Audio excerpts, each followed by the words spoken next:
एक medical college महासा Malaysia का सबसे बड़ा मेडिकल कॉलेज, और वहाँ मुझे इनवाइट किया गया लेक्चर देने के लिए। और मैं थोड़ा पहले पहुँच गया, तो मेरे से पहले ऑलरेडी एक लेक्चर चल रहा था इसी टॉपिक पे, और वो एक प्रोफेसर का था। तो वो कैसे पढ़ाई होती है उससे आप थोड़ा अंदाज़ा लगाइए किस तरह से हम बीमारियों को इन्वाइट करते हैं। तो महासा मेडिकल कॉलेज में एक प्रोफेसर का एक लेक्चर कुछ, मान लीजिए आप मेडिकल कॉलेज के स्टूडेंट्स हैं, राइट। नेचुरोपैथी मेडिकल कॉलेज नहीं, एलोपैथिक मेडिकल कॉलेज स्टूडेंट है। आज आपका पहला दिन है और मैं आपका प्रोफेसर हूँ, तो कैसे पढ़ाई होगी। Okay, good morning friends.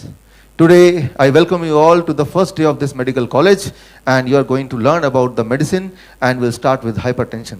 हम hypertension से शुरू करेंगे, हाई ब्लड प्रेशर शुरू करेंगे। और हाई ब्लड प्रेशर आजकल बहुत ज़्यादा लोगों को होने लगा है। और हाई ब्लड प्रेशर कई सारी दवाइयाँ हैं, कई सारे टाइप ऑफ दवाइयाँ। उनमें से एक दवाई की आज बात करेंगे, डायरेटिक्स, जो कि सबसे ज़्यादा सेफ माना जाता है और सबसे ज़्यादा सेफ है भी। इसमें डिस्कम्फर्ट सबसे कम होता है और ये दवा देते ही एकदम से पेशेंट का ब्लड प्रेशर कम हो जाता है। तो इसमें लेकिन फिर भी थोड़े बहुत साइड इफेक्ट हैं इसमें पेशेंट को इरेक्टाइल डिस्फंक्शन हो सकता है, इंपोर्टेंसी हो सकती है, एबनॉर्मल रिदम हो सकता है, palpitation, nausea, vomiting, headache, dizziness, joint pain, lethargy, tiredness, weakness हो सकता है। लेकिन चिंता करने की बात नहीं है। अगर पेशेंट आपको आके बोलता है कि मुझे इंपोर्टेंसी हो गई है, तो उसके लिए हमारे पास दवा है वायग्रा। लेकिन वायग्रा देने के बाद भी थोड़ा बहुत उसके साइड इफेक्ट तो होते ही हैं। उससे वीकनेस हो सकता है, डिजीनेस हो सकता है, हेडेक हो सकता है, इंडाइजेशन हो सकता है। लेकिन घबराने की बात नहीं है। अगर पेशेंट आता है बोलता है कि मैंने वायग्रा तो लिया लेकिन मुझे हेडेक होने लगा, तो आप उसके लिए भी हमारे पास सोल्यूशन है, पैरासिटामोल। और पैरासिटामोल लेने से भी कॉन्स्टिपेशन, एलर्जी रिएक्शन तो हो ही सकता है, लेकिन घबराने की बात नहीं है। हर चीज के लिए हमारे पास एक दवा है। फॉर एग्जाम्पल कोई इंडाइजेशन की बात करता है तो इमीडिएटली हम उसको दे देंगे ज़ैंटैक, और ज़ैंटैक देंगे तो हो सकता है कि वो वापस आए बोले कि मुझे तो इंसोम्निया हो गया, नोजिया हो गया, डायरिया हो गया, कॉन्स्टिपेशन, बिकॉज ये होता ही है उससे। लेकिन चिंता करने की बात नहीं, उसके लिए भी हमारे पास एक दवाई है, राइट। ठीक इसी तरह से एबनॉर्मल रिदम वाले को आप प्रोंस्टाइल दे देंगे तो उनको डायरिया हो सकता है, लॉस ऑफ एपेटाइट हो सकता है। लेकिन डरने की बात नहीं, लॉस ऑफ एपेटाइट का अगर वो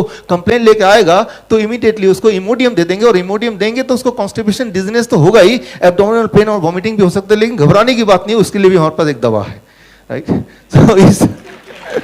तो इस तरह से दवाई की लिस्ट बढ़ती जाती है। At the end of the day वो पेशेंट भूल जाता है मैं किस वाली बीमारी के लिए गया था। उसको सिर्फ इतना याद रहता है कि मुझे सुबह क्या खाना है, कौन सी दवा, दोपहर को कौन सी दवा, रात को कौन सी दवा, और कुछ तो आधी रात को कौन सी दवा। अलार्म लगा देते हैं, आधी रात को भी उठते हैं, राइट। तो वो दवा खाने लगते हैं लाइक ए फूड, राइट, दिन रात। और लगता है कि इस दवा की वजह से मैं प्रोटेक्टेड हूं, मैं बचा हुआ हूं। तो अब आप खुद ही समझ रहे हैं कि आपने इनवाइट किया द प्रॉब्लम। एक बात जो मैंने इसका ये हटा देते हैं अभी ना, इट इज डिस्ट्रैक्टिंग।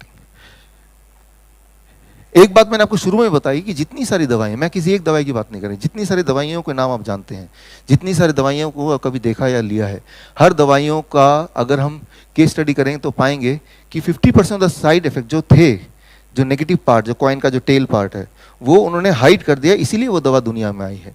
लेकिन दुनिया में आने के बाद जब लोग लेंगे तो साइड एडवर्स रिएक्शन होगा, एडवर्स रिएक्शन रिपोर्टिंग होगी, रिपोर्टिंग होने के बाद वो FDA में जाएगा, फिर लॉ उसको जांचेगा, और वो 18-20 साल बाद दवाइयाँ बैन हो जाएंगी, राइट। तो ये एज इफ कि आप एक मोहरा है और एक बिजनेस चल रहा है, उस पार्ट है।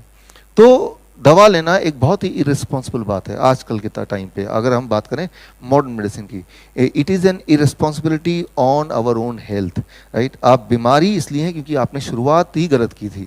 शुरुआत गलत की, मान लीजिए आप जाना चाहते हैं आगरा, राइट, एक डायरेक्शन गलत हो गया, फिर चाहे कितना भी आप ध्यान से जाएंगे वो डायरेक्शन गलत ही होता जाएगा। तो उसको कहीं ना कहीं आपको रोकना होगा। जो हेल्थ का रास्ता है वो दवाई के रोकने के बाद ही आ सकता है, दवाई के साथ हेल्थ का रास्ता तो आ नहीं सकता। अगर आना होता तो पिछले 20 साल से, 30 साल से, कुछ लोग 40 साल से दवा ले रहे हैं, तो आज तो वो सबसे हेल्दी होते हैं ना, राइट। तो ये बात आपको, you have to really understand this.